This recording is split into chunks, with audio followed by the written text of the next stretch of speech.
నిర్మల్ జిల్లా బాసర శ్రీ జ్ఞాన సరస్వతి అమ్మవారి ఆలయంలో భక్తుల రద్దీ పెరిగింది. అమ్మవారిని దర్శించుకునేందుకు తెలంగాణ, ఆంధ్రప్రదేశ్, మహారాష్ట్ర నుంచి భక్తులు భారీగా తరలివస్తున్నారు. విద్యార్థులకు పాఠశాలలు పునఃప్రారంభం కావడంతో చిన్నపిల్లలకి అక్షరాభ్యాస పూజలు, కుంకుమార్చన పూజలు ఘనంగా నిర్వహిస్తున్నారు. గోదావరి నదిలో భక్తులు పుణ్యస్నానాలు ఆచరించి అమ్మవారి దర్శనానికి క్యూలైన్లలో బారులు తీరుతున్నారు. అమ్మవారి దర్శనానికి సుమారు 3 గంటల సమయం పడుతోంది.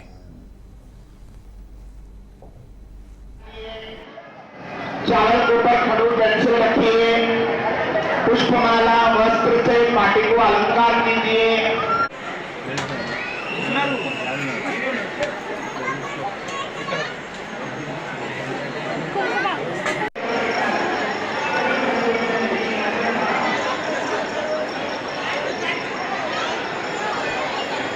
అమ్మవారి దండం పెట్టండి, అందరూ కుంకుమ పెట్టుకోండి. चावल डालिए, चावल के ऊपर खड़ूर पेंसिल रखिए, पुष्पमाला